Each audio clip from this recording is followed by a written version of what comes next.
trailer bed, which means we're at the track, all set up. We're at Road Atlanta. So it's been 6 years since I've been here. So I've been here with Grid Life back in 2019 or 2020. I don't remember. But anyway, yeah, it's a great track. It's super fast. It's high risk, high reward. My favorite kind of racetrack. And I'm feeling pretty good. I'm glad to be back. You know, Grid Life being here with Formula D is freaking awesome. They're actually drifting right now. I haven't had a chance to check it out yet because I'm busy getting the car prepped. We got paddock all set up. It's pretty hot. It's high 80s when we got here. It's cooled down a little bit to 73. We got the fan going. But yeah, paddock's all set up. We got the car basically ready to go.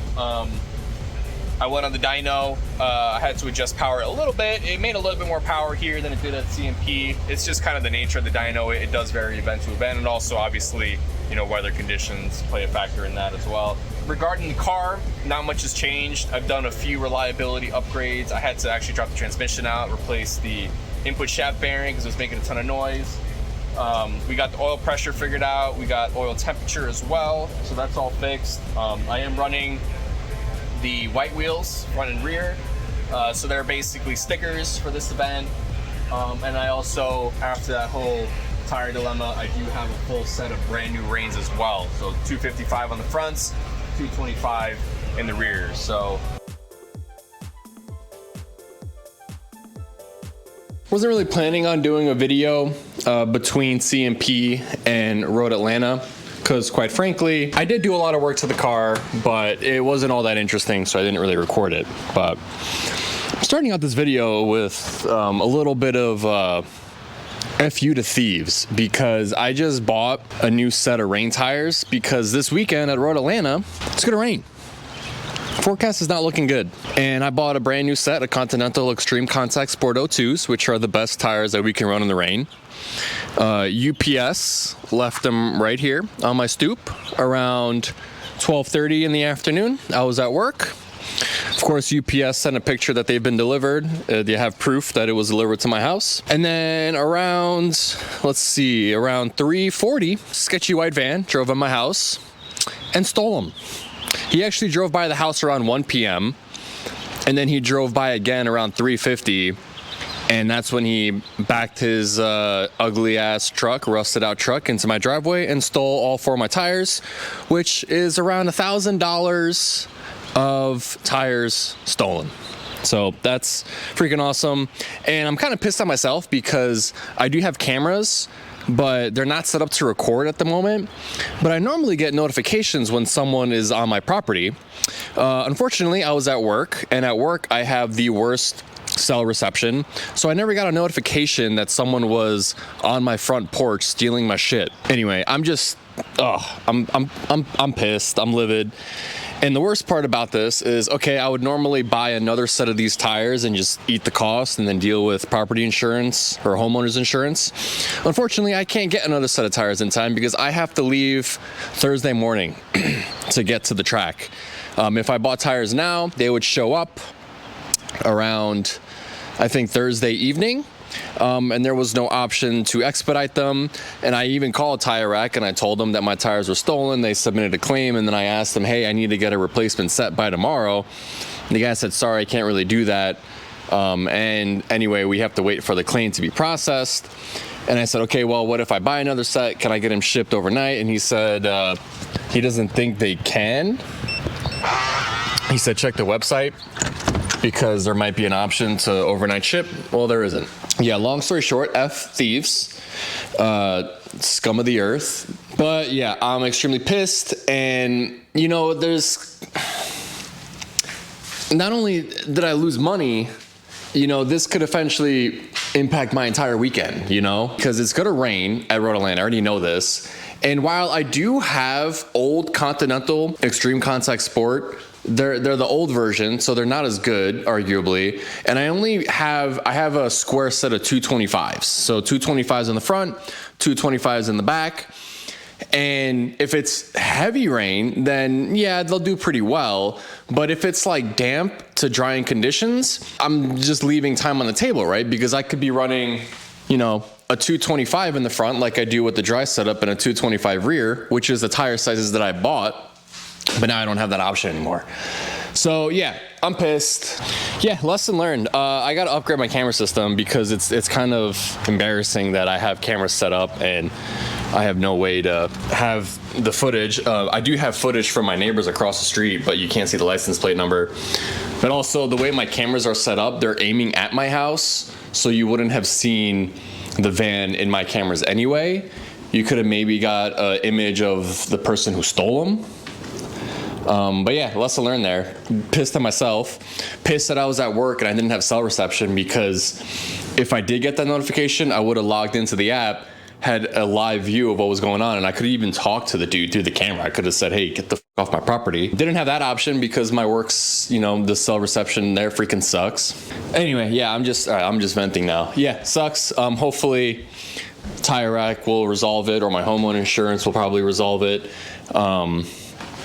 But they're not going to resolve it in time because Tire Rack says it takes like 48 hours to get the claim submitted. It's Wednesday, one day before I am loading out. Yesterday was kind of a shitty day. I hate thieves. Not much else to say about it. They freaking suck. Fortunately for me, I managed to find an entire set on Craigslist, brand new. Actually, Facebook Marketplace, brand new. Yes, no, just kidding. No, I found a set from Discount Tire, and they actually had it in stock locally.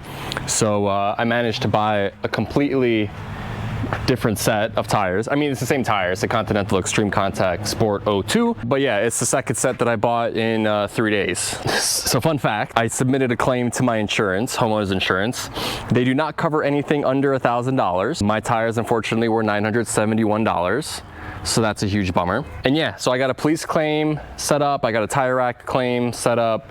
So we'll see what happens. Hopefully I don't have to eat that cost, because that would suck. Good news is I got a set of tires. They're right there. So like I said, the main reason I wanted to get a new set of tires was to utilize the width that I can run, which is a 255 on the front and a 225 on the back. These are both 18s. This is basically the same exact wheel setup I currently run on the car, except this is the rain tire that we run. So huge deep grooves, really good at siphoning water. I'm actually really surprised how much of a stretch this has, because this is the same size as the Kumo, and the Kumo doesn't have a stretch at all. It's a little bit stretched, but compared to that, yeah, big difference.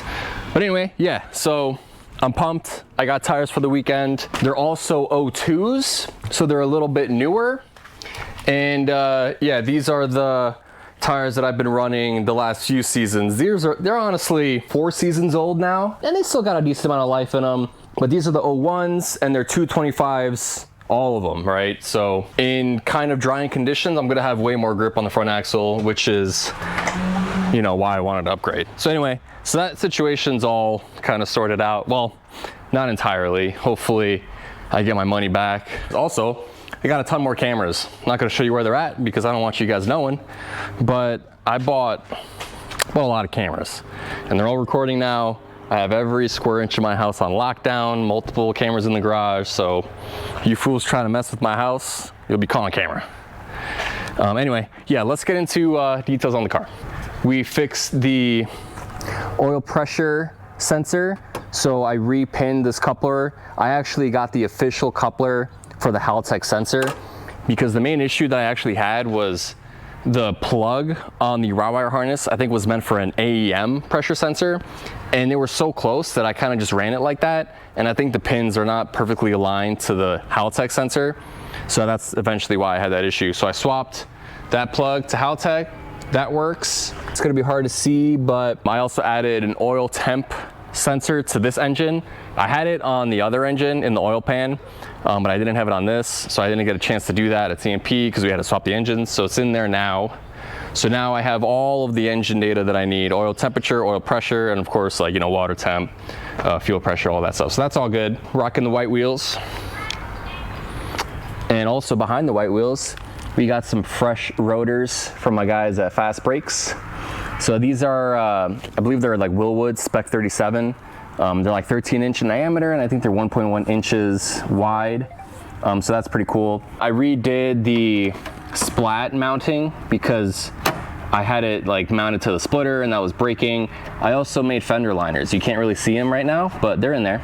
Just the front, just a little experiment. Check this out. I haven't mounted this yet, but I did find an Integra cluster and I gutted it to only have the ABS light. The yellow light right here will illuminate as soon as I turn the ABS on, and then it should turn off. ABS on, illuminates, turns off. That means I have no faults on my ABS system. So that is finally a complete ABS project done. This light was the last thing I needed. Just need to mount it somewhere. I'll probably put it like on the roll bar somewhere over there. So finally, that will tell me if there's a fault.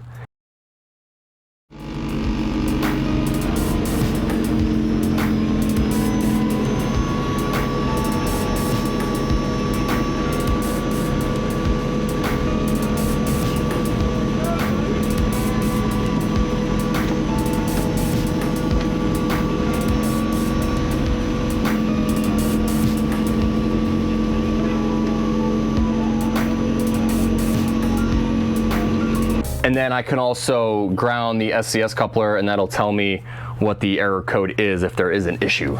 So I figured that out. Dad's here. Say hello, Dad. Hello, hello. So he's gonna help drive down to Road Atlanta tomorrow. But anyway, that's about it.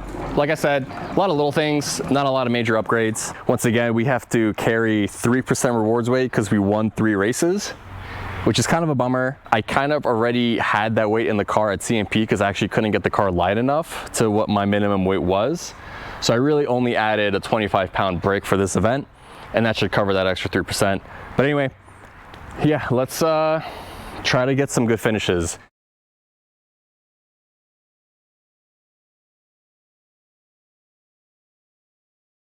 I think tomorrow it's actually going to be dry, so I'll get to run the dry tires, but I think it's still going to rain on Saturday, so I am glad I got the rain tires all figured out. And Tire Rack did call me on the way here, and they will issue me a refund, even though I bought these tires from Discount Tires, so props to them, they're awesome. My homeowner's insurance was not going to cover anything under $1,000, which is hilarious because the tires were like 975 bucks. But anyway, that's all settled. I just got to send a receipt, so yeah, fees still suck. Hopefully that guy has some bad luck coming his way for something. But yeah, like I said, man, I'm excited to be here. I love Road Atlanta. It's been a while, and I'm feeling pretty good.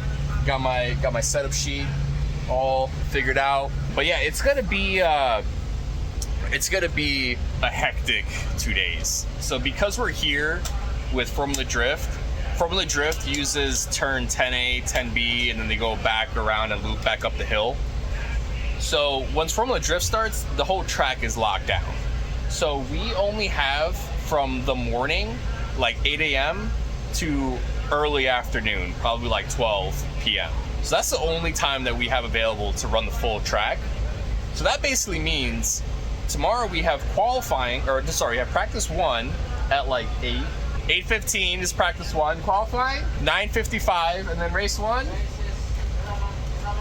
11:50. So there's 8:15 to 11:50, those 3 sessions. So that's really tight, which means if I have any kind of issue, I have to figure it out quick. And I am feeling pretty good about the car right now because I basically, the car was flawless at CMP, and I just basically increased reliability.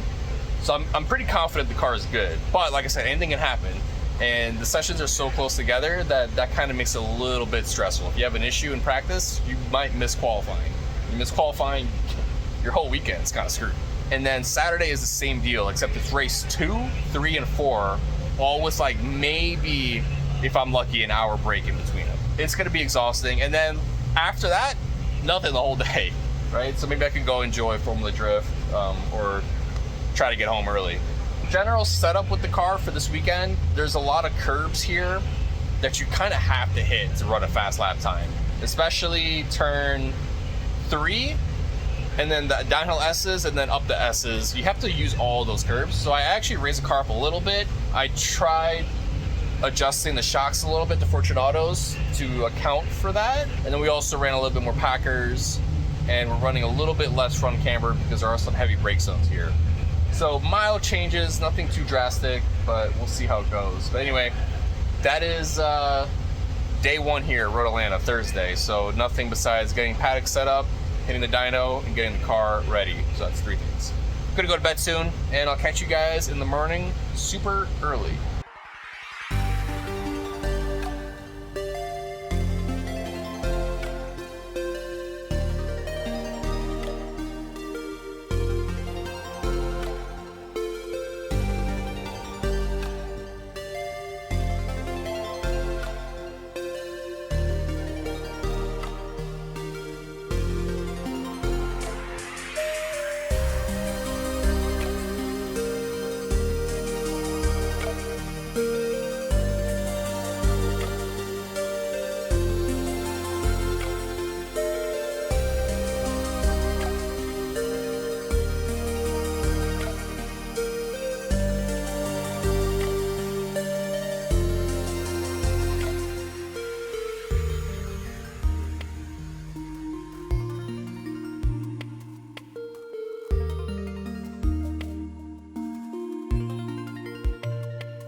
one complete. P2 overall, 37.1, way off my estimated time of mid 35s.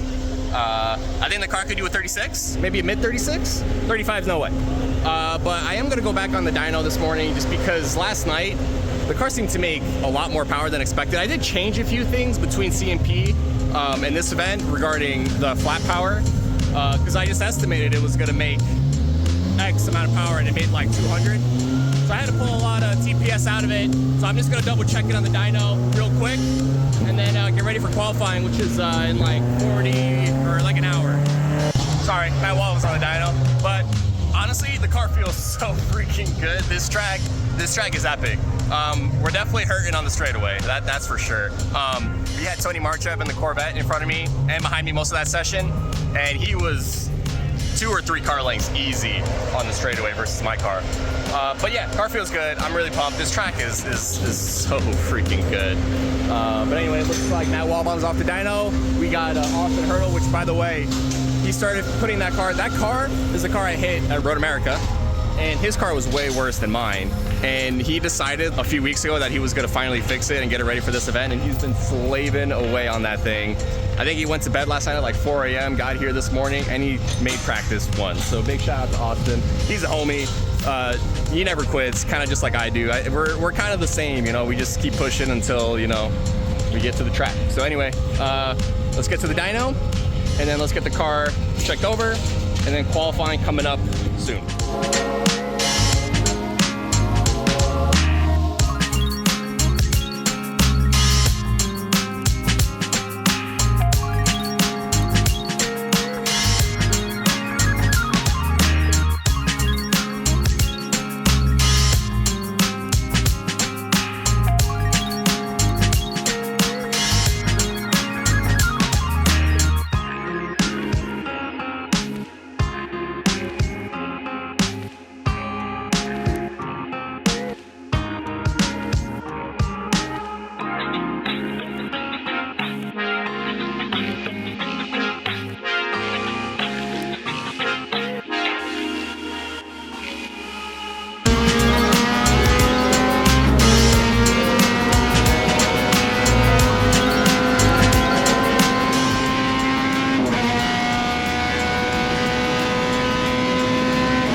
freaking go. You have the time?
I think that's P3 actually.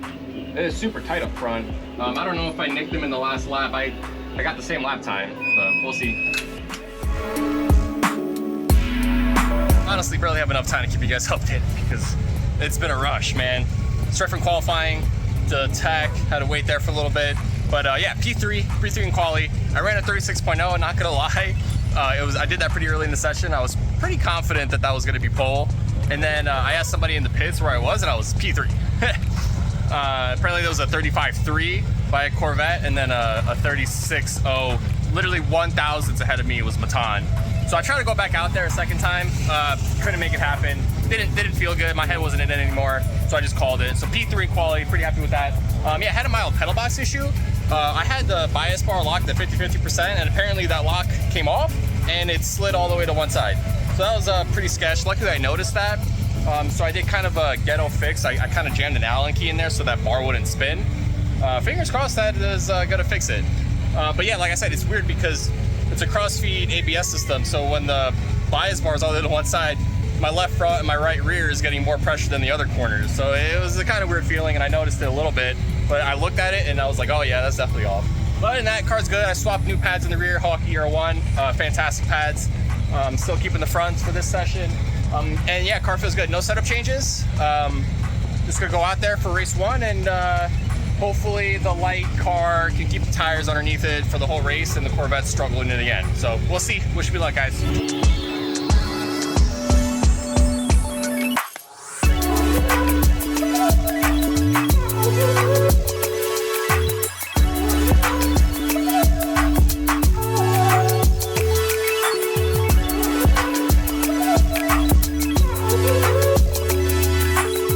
Alright guys, race 1 coming up.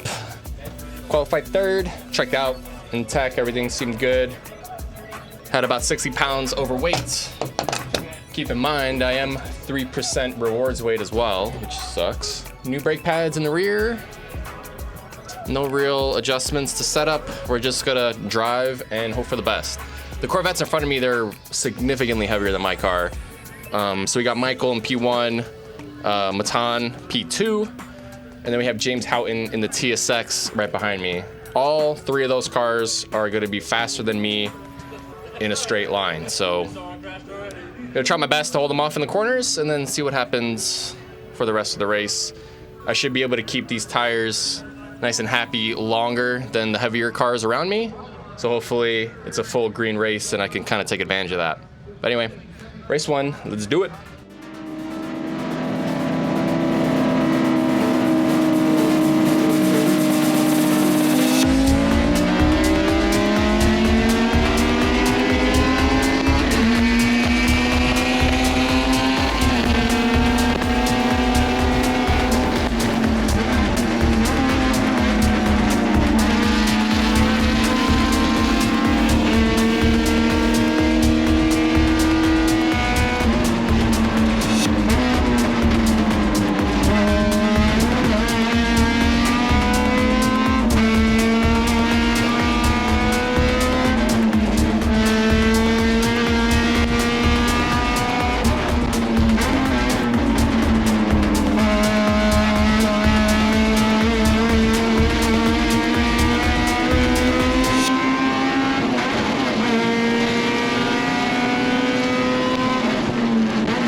I got stuck, as I expected, around this track. I went a little too easy off the start. I don't know what I was thinking, but yeah, P4, I'll take it. That was a tough race. I couldn't get by Magnussen at all until the very end when he started burning his tires down. Huh? Yeah, it sucks that I got stuck behind Magnussen. Thanks, man. Yeah, I just couldn't get around him, and that kind of killed my race. Yeah. So yeah, I'm happy I finished. It was a tough race, but yeah, it's just the struggle, you know, with not having the power on the straightaways. It's just really nowhere to pass. And the only really run I had was out of, I think it was, what is it, 3, 4, 5, 6 or 7 going up the hill down the S's. So gonna get impound now. We'll see how the other cars do. I'm feeling pretty confident with my setup. So that's the end of day 1, or day 2, I guess. Check the car over tonight, chill out a little bit, and then we got 3 races tomorrow.